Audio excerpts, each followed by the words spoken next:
Welcome to Breaking Par with Bernard Sheridan, the golf podcast that interviews the best and brightest minds in the golf industry. Now, here's your host, Bernard Sheridan. Todd, welcome to Breaking Par. Thanks a lot for being with us here today. Bernie, thank you for inviting me on your show. Looking forward to have a great time with you here. Well, it's great to speak with someone from back in Philadelphia.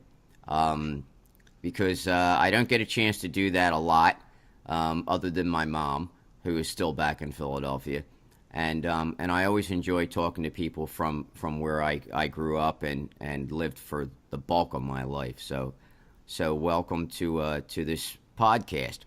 So the first thing we always like to ask first is, and this might not pertain to you, but it very well might. When is the very first time you ever picked up a golf club? So I picked up a golf club probably back, I don't know, maybe when I was 5 or 6, and I still have them up in the attic.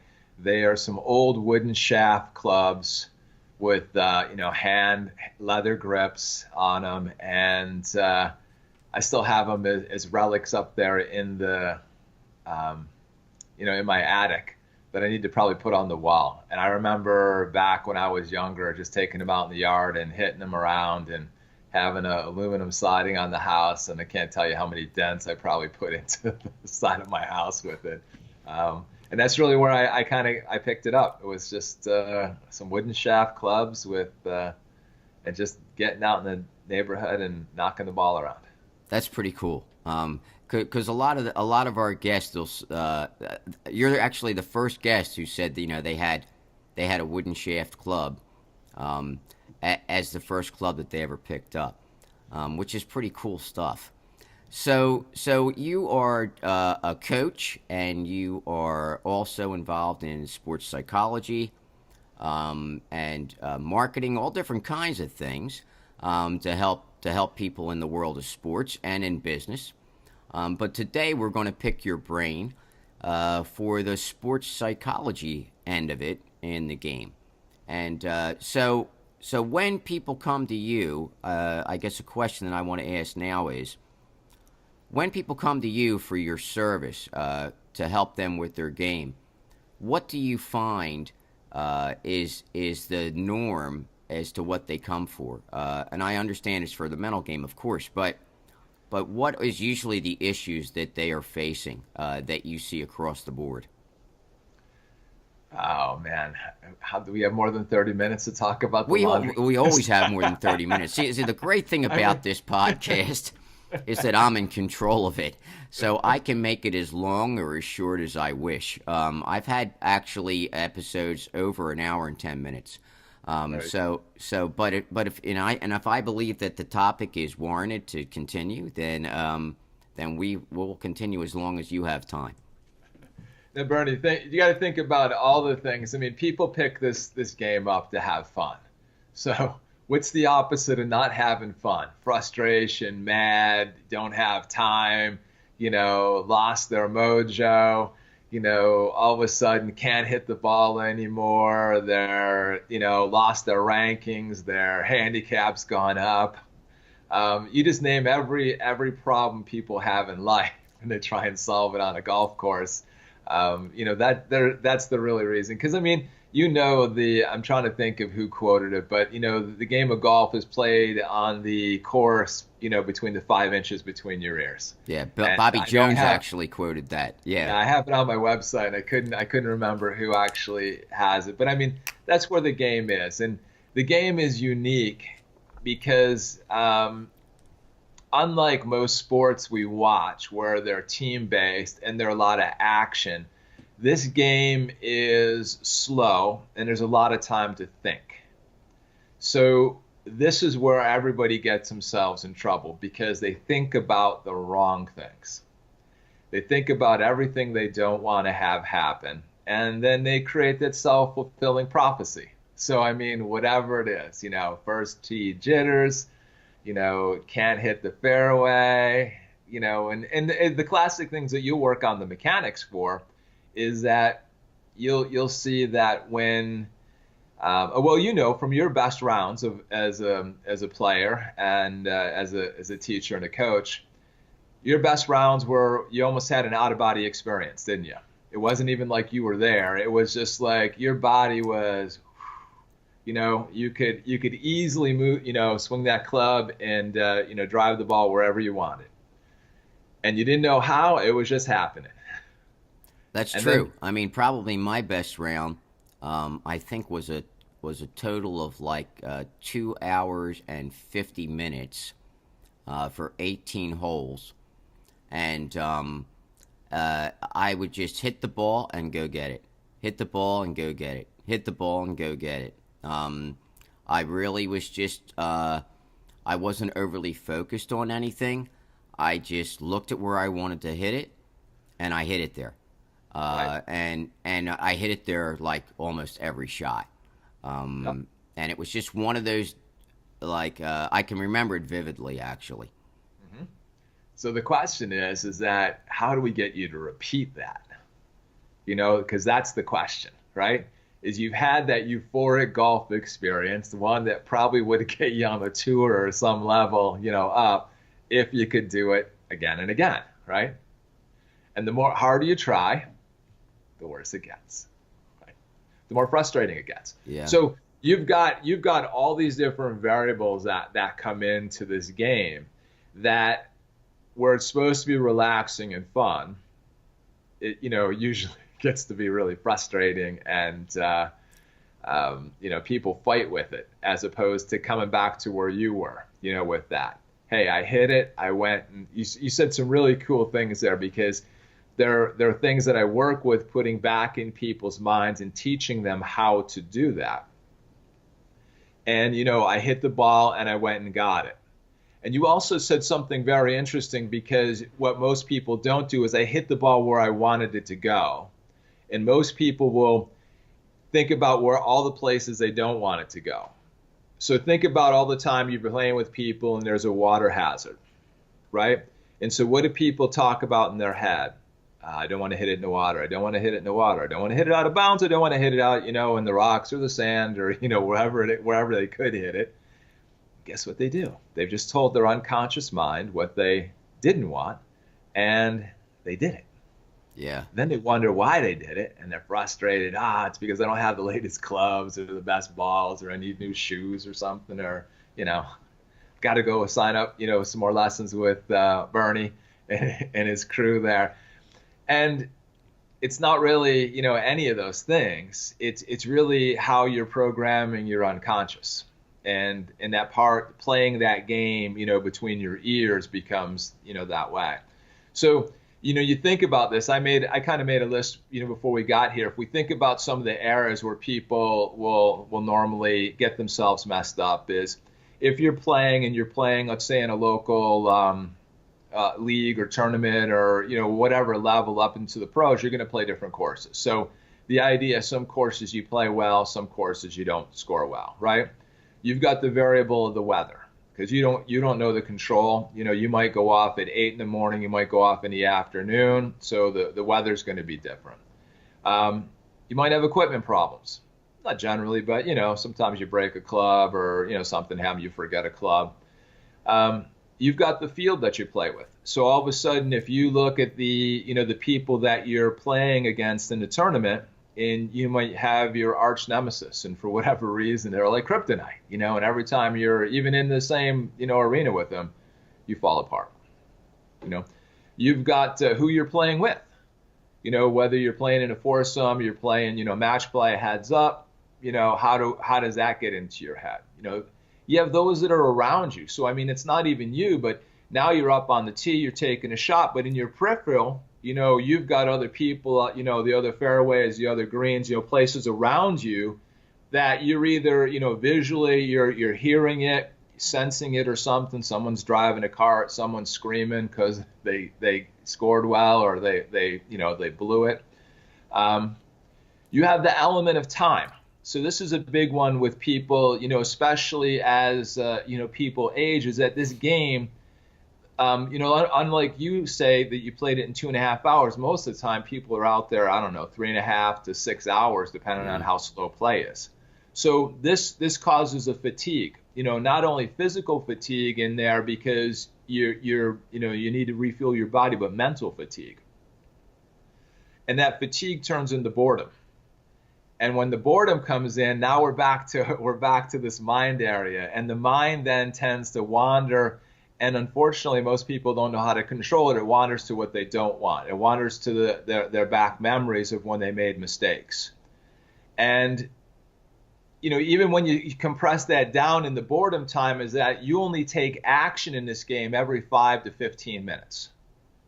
Unless, you're really speed playing like you kind of talked about. But I mean, most of the time, if you're walking the course, you're not going to hit the ball for at least 5 to 15 minutes, depending on how play is. So that means you got a lot of time to think. And the question is what are you thinking? And most people are negative thinking, and they're bringing up all the time, I topped it, dubbed it, towed it, heeled it, missed it, whatever. And, they wonder why they repeat that.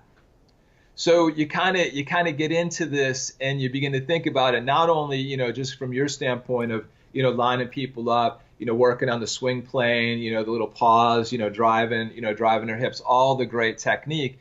And you even think about that because a number of the pros I work with in the Philly area, we were just talking about it. There's like over 100, muscle movements just in the taking the club back, right?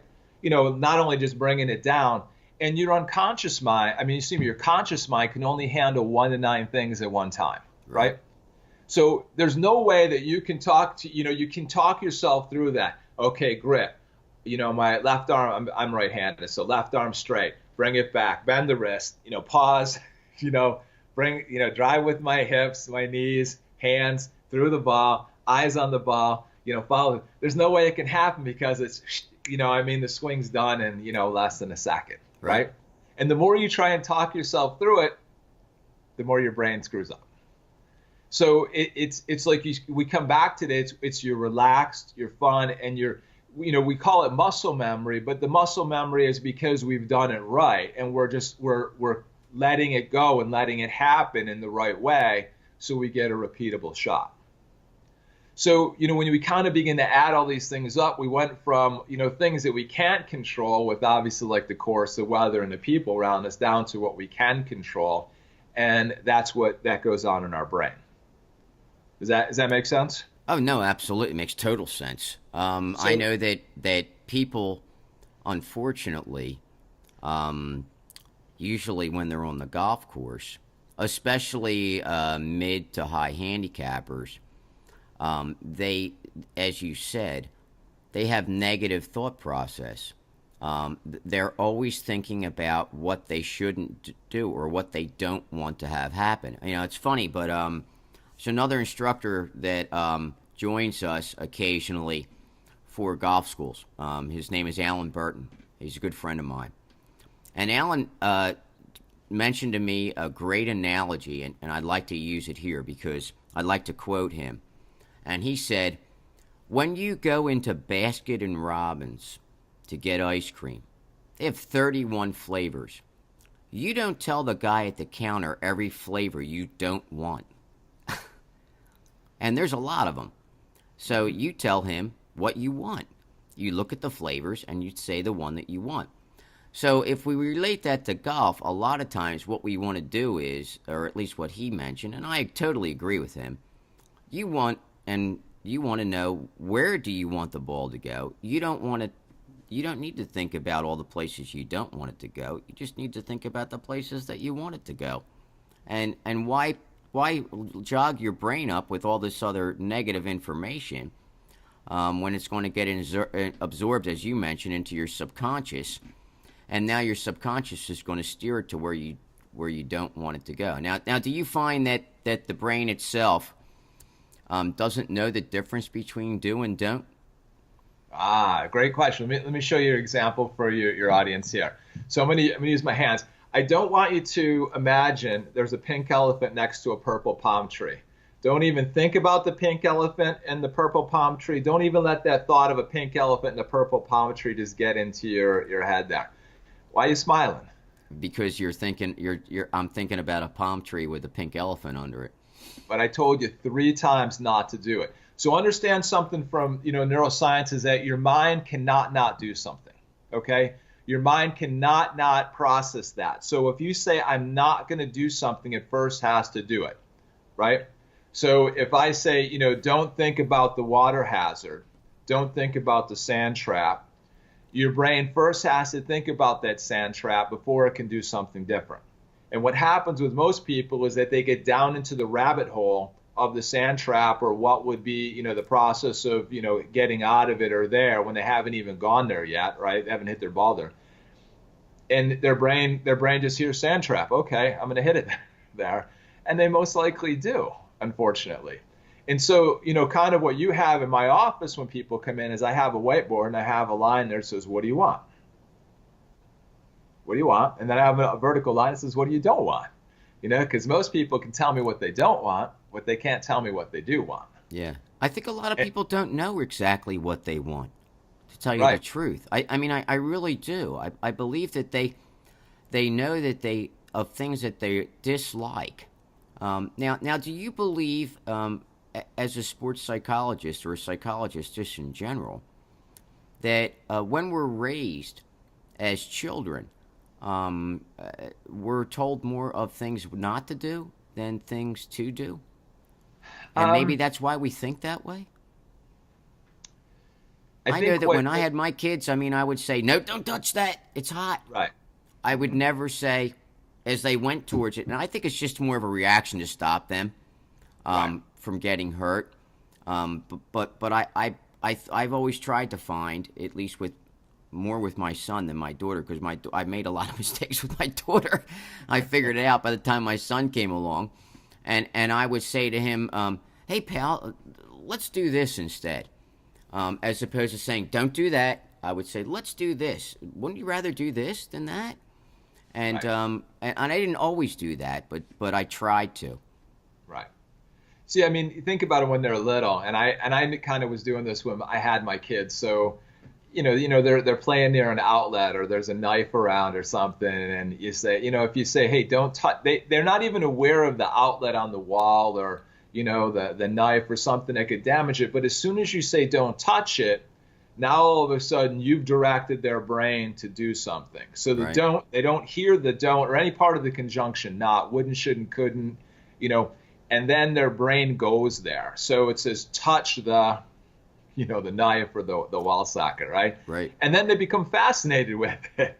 And it's not so much disobedience in that part. It's just that you've directed their attention. And it's similar to, what you were buying a car, and let's say you switch brands from, I don't know, let's say Honda to Lexus, right?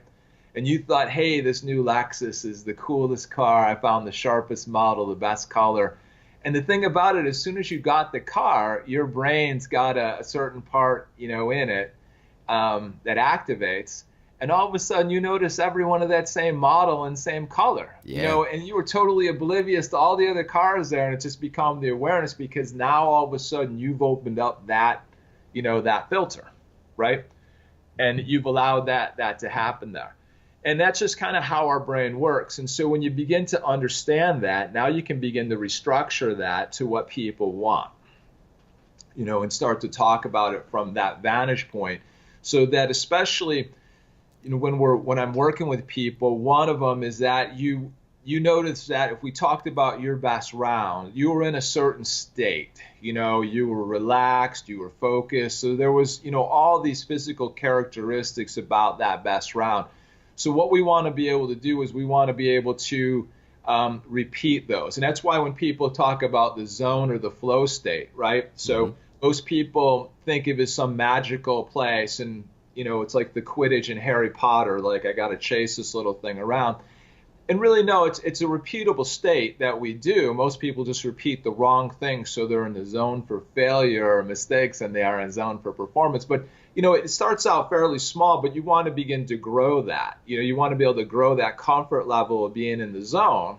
And it's not that it's not there. It's just that we've got to begin to think about how do we plumb ourselves back in, because we'll be in this, and you got to think about, you've got 18 holes, you've got a tee, you've got a fairway, and then you've got, possibly a short, and then you've got your putting, right? So possibly 4 shots. And so I gotta take each one of those, and if I'm hitting off the tee well, but I'm not hitting, from the fairway well, is how do I plumb myself back in? You know what I mean? To get Sure. back into that zone and sweet spot. And so that I'm playing more repeatably in here, relaxed and focused of what I want to do. So it's, there's games, and I work with people that they'll have their best rounds and their thing, and then all of a sudden they have a terrible round, and it's not like when you have a terrible, it's just playing ugly. You're scrambling. You can still score well and scramble. You don't have to hit any fairways, and you can still score well. It's just, it's a grinder day, right? But if you either grind and you do well, or you grind and you throw the baby out with the bathwater. I call it hitting the F it button. You just kind of F it, and you just throw the whole round off. But instead, that's usually when you look for the cart girl. Where's the cart girl? That's right. I need that magical elixir. Yeah, exactly. And I mean, I've had people come in that have gone to their doctors to go on anti-anxiety medicines for their golf game, because they're just getting so stressed out there. And it should be, like people say it's relaxing, therapeutic, but man, I think it's like 4 hours of pure torture of, why are you paying the money for this? Go get a massage or something. Well, I think that men, in general, and I've gone back to this before, and I might be a little, I don't know, maybe out of line when I'm saying this, but I think men like to be tortured. I think they do. I think that they'll do things that get their wives upset, or they'll do things that get themselves upset. I don't think they do it consciously, but I think that it kind of keeps things going. I mean, whereas women are that way too. I mean, women are like to bring a lot of drama into things, and it might just be because of a boredom factor. I don't know, but it shouldn't be, especially on the golf course. You should be out there, just trying to have fun. I know that for me, I try to. I'm not as much worried about my score as I am about being social with the people that I'm with. Right. And when I'm social with the people that I'm with, I usually play better. Okay. Good. Because I'm in a relaxed state then. I'm not so worried about what am I going to do right now. Right. So I'm more of type of like a Lee Trevino type of a player. Okay. And that's good because that relaxes you. That meets, some of your, fundamental needs and desires, which means you're going to be more loose and more lucid when you're moving the ball down the course. Right. Which means you'll probably be more consistent that way. Sure. Where other people who may be a little more introverted would just, stay in their own head, in their own box, and, even though they're in the foursome, be playing by themselves. Right. And, that whole thing. So that's another level as I work with people, as we kind of get their game around. But that's how I teach them to sabotage the people they're playing with if they want to win money. And, that way it's how do I don't have to necessarily be better than you. I just got to have you make more mistakes than me. Right? No, that's true. It's because the guy who makes the least mistakes is the winner. That's right. Right. So and that's really the way golf works. So what are some of the questions that you ask when to find out information about how people think and how they approach the game and because I mean you just mentioned a couple of different styles of players and people who and how they can get into a zone easier if they're more in their style. So if someone comes to you, do you have a series of questions that you ask them to find out this information so you know where you're going with them? Yeah, I have an intake form, and then I have a probably 30 question assessment, that I give people, and it kind of sets up the dominoes of what we want to work on. And so when I'm working with people, I want to begin to see how many I can, we can set them up so when we push one, so many more fall. So that they're getting that performance out of there.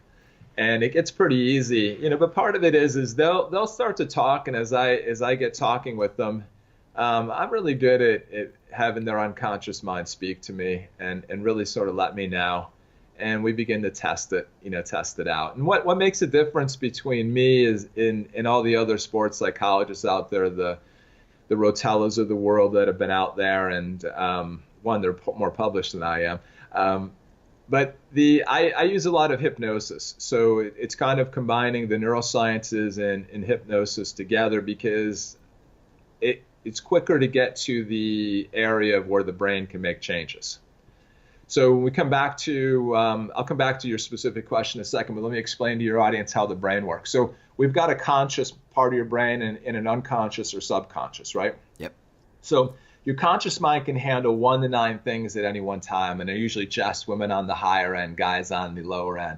But this is your analytical, your critical thinking, and your willpower, right? This is the part of your brain that goes like, Bernie, what the heck, or WTF? Why am I playing a crappy around here? This is the critic, right? Comes down here, 1 to 9.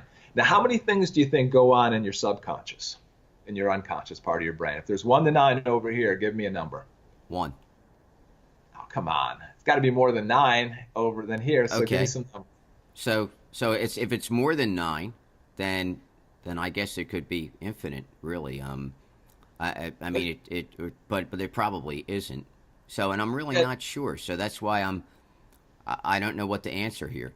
I'll give you a number. I'll say 16. Okay, so you're way low. So keep going. Okay, so 35. You're still way low. Okay, so 100. You're still low. So right, so I said it could be infinite. Right. They say Bernie that it's like at least 2.3 million things per second. Okay, so it's basically it's basically like a 15 terabyte processor. Yeah. Places of your habits, instincts, memories, emotions. This is what runs your life. Okay? So, I mean, think about just driving a car. You know, I mean, you started driving when you were young, 16, 17 or so. You had all these rules, 2 hands, looking over the wheel, check your mirrors, don't, just drive, forget everything else. And now you can get up your house down in Florida, drive to the course, be on your cell phone, having something to eat, and you don't remember mile 1. You don't remember mile 1 from there to there, and yet you drive there safely. So who's driving the car? Yeah, you know what I mean? Subconscious is driving the car. Yeah. Right. So, it started over here, and this is what part of what willpower is over here. And willpower says, in cognitive behavioral therapy says, hey, if I do something for 30 days, 60 days, I'll build a new habit. So what the part of your unconscious or subconscious learns by repetition, and that's why, part of your training is that muscle memory, is that you're trying to get it to repeat. Right. The thing there that the muscle memory is that, on my whiteboard is I've got a method of how your brain works. There's a thought that creates a behavior and action, your muscle memory, that gives you a feeling and emotion. Okay? Yes. And then it repeats. So before you can do that muscle memory, that behavior action, you've got to have a thought in front of you. And that thought will dictate whether that muscle memory is exactly what you want or what you don't want, right? And you'll either feel good or you'll feel bad if there was just the opposite that comes out of there, right? So what ends up happening over here is that you got Bernie who rocked that one round, but then you got Bobby over here and in there. And Bobby's the one who has gotten nervous, anxious, frustrated, busted clothes, you know what I mean? And the question is that, and this is why when you'll get people who do well in practice, but then they fall apart in a tournament, is who's coming to the tournament? Is it Bernie or is it Bobby? You know what I'm saying? Who's showing up today? And how do we get more of Bernie and less of Bobby, in there? Is that, not that I'm saying. No, that makes sense to me. Yeah. It's not that you're necessarily schizophrenic, but you kind of have like a split personality going on in there, how you play. Sure. And that's one of the reasons, people will come is that, hey, I practice really well, I shoot consistent, but when I fall apart in a tournament, because of the pressure or, all these different things. So we've got to bring, practice Bernie into, game day Bernie. And, so that there's consistency there and it's not two different individuals. It's the same, sticks, it's the same balls, it's the same grass, and it's the same little cup. Right? Yep. So what we've got going on over here is that all these different things, from that swing that is in there is when you're relaxed, you've let Bernie go. You know what I mean? And Bernie can easily sweep the ball. And then when you add all the little things in there, he just, he lets it go directly to his target. and lets that happen more. So that's about being relaxed, being focused, and really directing yourself into the right behavior and the right fun, the right action, the right results that you want. And then we came back to the whole thing is that this happens 18 times in one round, right? With just different distances that we want to move the ball. Sure. Right? And so we've got to repeat that, and we've got that time element, that comes in between there. And this is how, helping people to become more consistent, because in reality, in this game, I really just need to get your focus between 30 and 90 seconds. If I can, my best players, and you'll see videos on my website and things where, just people had amazing rounds. But if you can begin to turn your brain on for 30 to 90 seconds for that pre-shot routine, that's all you need to do. You could go off to the beach in your mind. You could be, having whatever conversation, fight, I don't really care what. But if you can just learn to change the state, put this strategy on, do this for, 90 seconds, and boom, that's what happens. And that's what you'll see, like when you see the best ones. I just saw the results of, Rory winning over the weekend. That's what he was able to do, especially in his back, the last round. What did he say? He birdied, 5 of the last 6 holes or something. So, I mean, he just made it repeatable, and he made that push, and was able just to, close it out really well. Yeah. So do you believe that for players only, not as much of a high level player, but of the average player, when they get out there, if it's in an event, let's say, or it's in their club championship, or it's in their whatever it may be, do you think that they put a lot more emphasis on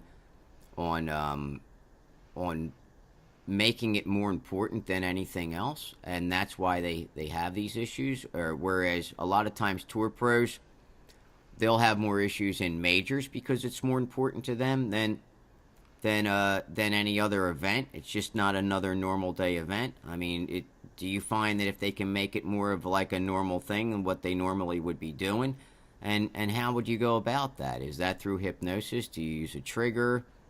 What's your take on that? So it could be, that might just be only one reason. It's a big event. I've got to perform. I got sponsors. I need to do well. I'm losing my ranking. I'm losing my respect. My wife hates me. My kids hate me. The dog bit me today.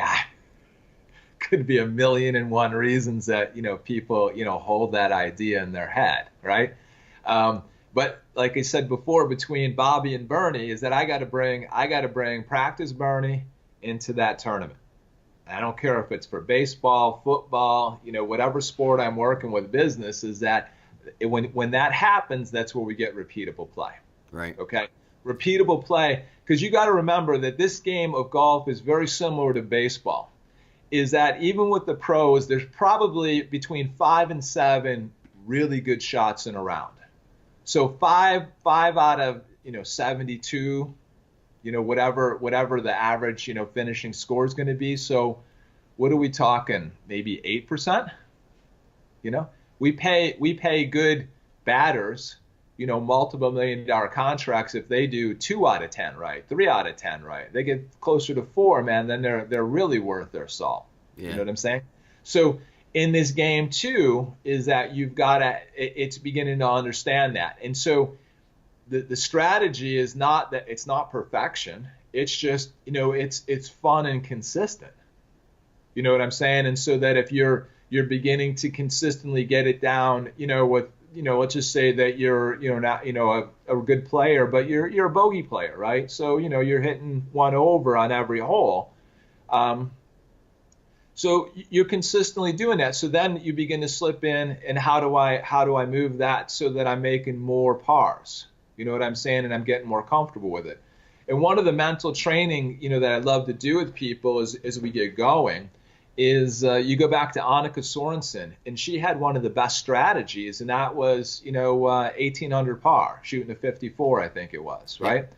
And I have people, train their brain as if they birdie every hole, birdie every hole, birdie every hole, birdie every hole. And you begin to train your brain, that's what you want. And you're more likely to go out and repeat that. And so as you do that, then you also have to temper that, because, one of the other things is that we've got to manage the mistakes. Because if you're coming off a mistake, most people, they might go the whole rest of the round and play a terrible round, or they might play the next 9 terrible because of one double bogey or one snowman or whatever it was. You lost a ball or something. And I got to help you shorten that so that it's only one time and you're done. It's just like it's a brand new, you're starting brand new from here forward. And how do we do that? How do we, create that in your brain that we can cut that, and leave that stuff of the past gone. And, let's just look at where we're going to drive the ball or hit the ball next. And when you begin to do that, then all of a sudden you're going to play more consistently, around that next movement of the ball. And probably one of the biggest strategies of, because I played for, I still play, is to make this almost like you're playing checkers or chess. And I've never really heard anyone else talk about this, but if I were to take you up in my drone, right. Or, a helicopter, and watch you from a heaven perspective, I see you kind of going like this, doop, doop, doop, in. You know what I mean? Tee, fairway, chip, putt, in. You know what I mean? A doop, doop, doop. And if I could think about that as if you were just kind of playing checkers, and you began to think about that, that's really all you got to do. My job from here is to go off the tee, 200, 250, 300, whatever I can do, and I want to be right there. You know what I'm saying? And from there, I want to be able to go right there, so I can chip it on, or, you know what I mean? And from there, I want to be able to roll it up next to the pin, and I want to roll it in the cup. That's it. You know what I'm saying? But my only concern about is the very next shot.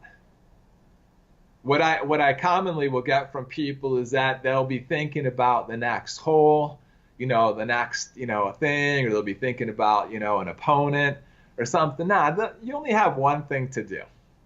You get it down to one thing. I got to move the ball from here to there. Now, if that's a putt, it could be this far, it could be 50 feet. You know what I mean? Sure. But my job is to move the ball from here to there, and that is it. It's kind of a lot like pool, Right. You're taking a shot to set up the next shot.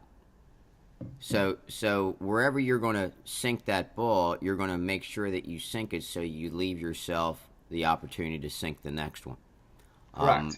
And that's kind of what golf is. You're trying to hit it to a spot that gives you the best opportunity to make the next shot.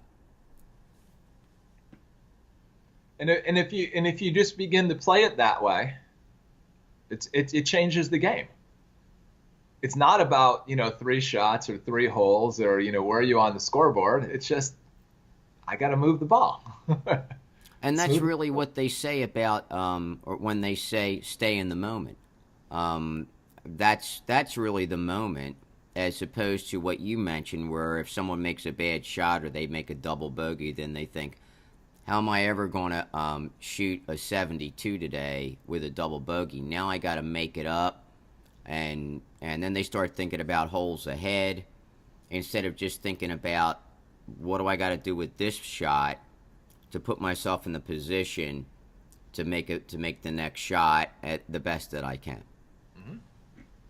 Exactly. I mean, and you'll find that when you do that, like your rounds, you'll see that you're gonna do well. You're gonna get those advantages to par it, to birdie it, to eagle it, and you're more relaxed. I know that during that round, I was not thinking of any holes ahead of me at all. Right. I guess because the round went fairly quickly, Mm-hmm. I didn't even have time to think about that. So Right. So what about when we're in a situation where we're stuck out there for 5 hours on a Saturday or 6 hours? What do you tell those folks? So one of the things we'll work on is, first we're going to work on how to relax, okay? Because when you were playing, that round, you were I mean, you're not relaxed like you're going to be sitting back in, one of my chairs where your eyes are closed, but but you want to be able to have that same state. You're not tight, you're not tense, because with just the body movement of, bringing shoulders, hips, arms, you start to get stiff and things start to change. So it's to be able to, begin to create it. Like you mentioned something like triggers. How do I create different triggers? We create different visual triggers, different, audio triggers, different kinesthetic triggers, a tap of the leg, a squeeze of the glove, squeeze of the club. You'll see people, with the waggle or however they think, they just kind of do it, but they're not really triggered. And you can begin to put yourself back in that relaxed, focused state. And that's the whole idea, to repeat that. So that when you're out there, like I said, you've got 5 to 15 minutes or sometimes, unfortunately, longer of a time period that you've got to, turn everything off and turn back on that performance zone. And what ends up happening is that, people are fatigued, they're frustrated, they just go up and they just kind of like, And they totally forget about that they have to do some type of a trigger. I mean, I always see the trigger the most with tour pros, and I see it in baseball. I mean, a good example is, because I was a big Phillies fan, and back in the day, which was not that long ago, when Ryan Howard was up to bat and playing well and was not injured, he always spit in his glove before he and then he took a practice swing, and then he stepped in. He did it every single time. And that, I guess, for him was a trigger. It's like a get ready. This is it. Now's the time for me to step into the batter's box. And some will maybe tap the plate, or they'll, Chase Utley used to give a couple of turns and swings with the bat in front of him, outside of the batter's box, and then step back in. So those were actual triggers that those players would use when it was go time. And as you said, if players are a little bit frustrated, they vary from that and they just step up and hit the ball. They don't. I know that for me, I always try to have all my students on every single shot have a certain things that they do, so that they have a consistent. So it's like that's putting them in that get ready go. So if you go back, difference, I think wasn't Howard the one that also pointed his bat at the upper deck? Yeah, he would point his bat out there too. Yep. Right. So, I mean, this is, this is what I teach my batters when I'm working with baseball, to get their average, to take it away from the opponent, the pitcher, because you've got an energetic battle between a pitcher and the batter, right? So when he points it up there, he wants to get in the pitcher's head, because he wants to throw the pitcher off, that he gives him a pitch that's going to be easier to hit than putting it someplace where it's going to be real difficult for him to get the bat on the ball. Sure. So how you transpose that into golf when I work with my players is I actually have them call out their shot. Okay? So as part of their pre-shot routine that I work with, I have them call out the spot where they want that ball to land on. Okay? Whether the right side, left side, 250 down, and that's where they're doing it. And then we build, the back to tracer in the brain, going back and forth, so they're beginning to condition the brain to do that. Now, does two things. One, it tells your unconscious mind what you want, which you're going to be more likely to do. But as you begin to do this, and if you do it out loud, where a lot of people tend to kind of be afraid to do it, it does two things. One, you're saying it. You go back to the Bible. God spoke things into existence. I'm speaking what I want. I'm decreeing it. The second part is that neurologically you're hearing it at the same time. So then it creates a feeling inside, which again, changing that state. The third thing is you begin to do this consistently. It gets in the head of everybody else you're playing with, because you're calling it out, you're doing it, and then they're getting nervous because they're not. Right. And so it's a great way. And, the players that do this and they remember to do it, like I have a gentleman, a dentist in Pennsylvania here, who came to me. And he said, Todd, you taught me this thing, how to do this in my putting. And he goes, I'm deadly. When I remember to do this, he goes, I can one putt just about anything. Because you taught me how to step into that state, to see it, to feel it, to repeat that motion. And then everything that I practice comes through. It's Bernie there and not Bobby. Right. That's coming out there. But that's probably one of the key things is to, going back to getting yourself focused is to remembering what you're doing. But you can see, like most of the players that you're working with, at that point, they just want to go up and slap the ball. And then, sometimes they hit a good shot, but most oftenly it's, less than good or out of bounds or something, and they're kind of pissed off. But, they did it to themselves. And it's a training thing. It's a training thing that you got to train yourself out of boredom because, again, slow play is like killer. It's just, for me anyways, that's just like, I'm just kind of closing my eyes on that. Yeah, I think the reason why is because people get into a rhythm, and people in general have a natural rhythm. I mean, some people talk slow, some people talk medium, some people talk fast, some people swing slow, swing medium, swing fast. They have their natural rhythm, and when a round goes long, it takes people out of their natural rhythm. And then that starts to cause stress and issues. So it's so doing things like what you mentioned of calling your shot or whatever, maybe some breathing techniques, things of that nature, maybe can help you get a little bit more back into your rhythm. It's probably a good idea too for players, I believe, when they're practicing, to do something like that too in practice. Take little breaks. Ben Hogan used to take little breaks, and because when you're on the golf course, you're always taking breaks, and it's not intentional. It just is the way it is. Right. You're not hitting ball after ball after ball after ball, so it's probably better to hit less balls in practice, and take little breaks in between, and call your shots like you said, so that when you go out on the golf course, you're doing the same thing. Yeah, I've actually helped people just the opposite. I mean, that's one that is a way to do it, and that's a way that most people will practice them. But here's what I end up doing is I actually build an audio where we kind of put it in. They had to hit the ball every 30 seconds. So I mean, and so if you think about from a pre-shot routine, it's stand behind it, call it, loose swing, come up, cleanse, and sweep it. Right. And it was just a repeatable thing because it was the muscle memory and getting into doing that.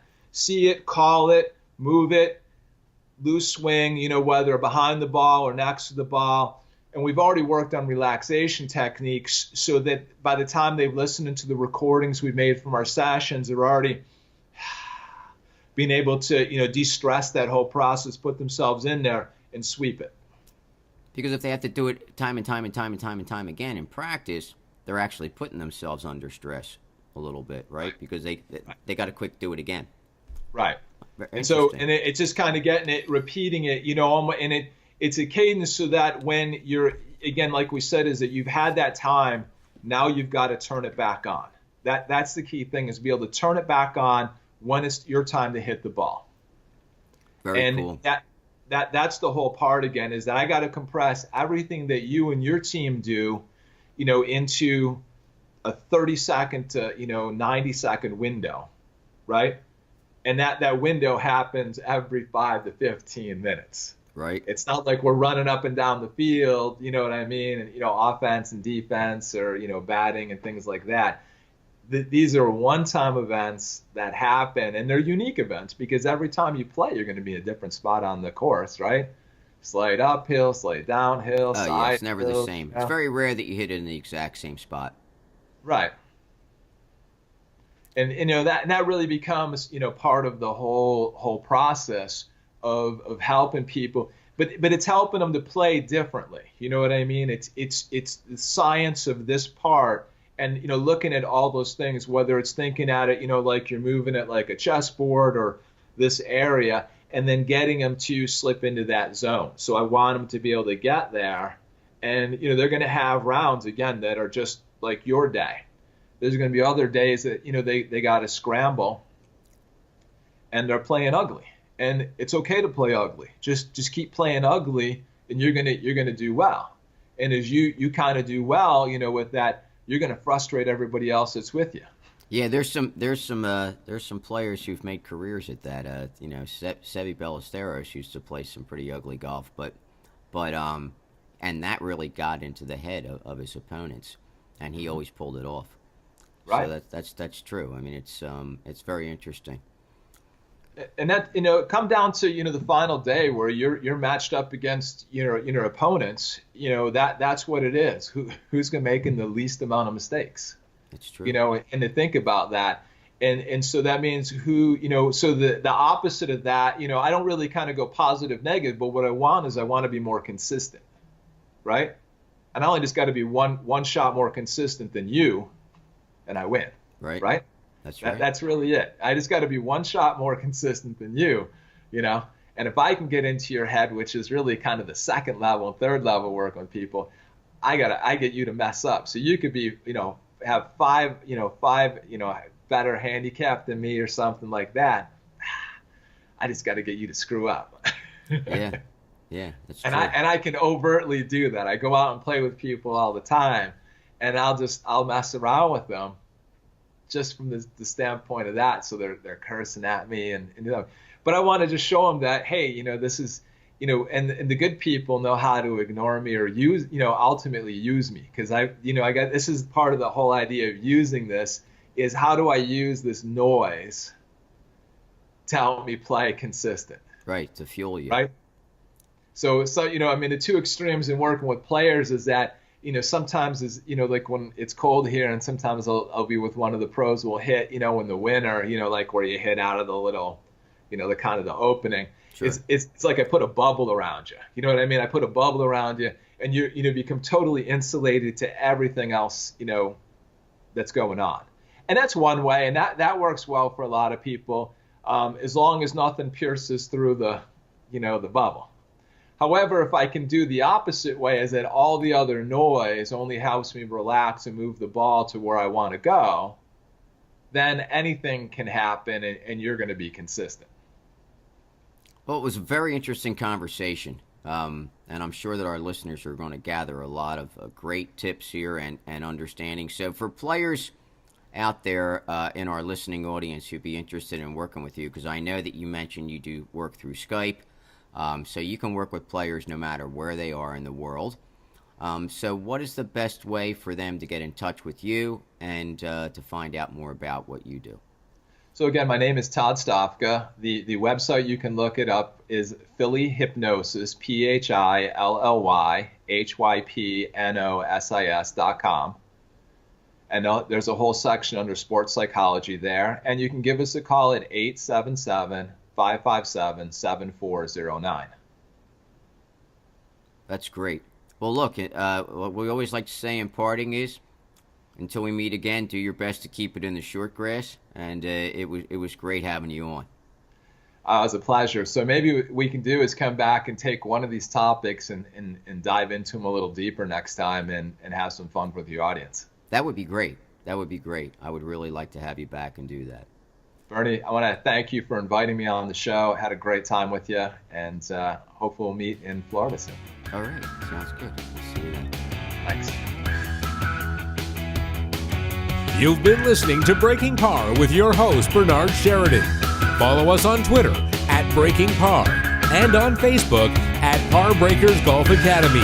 Until next week, try to keep it on the short grass.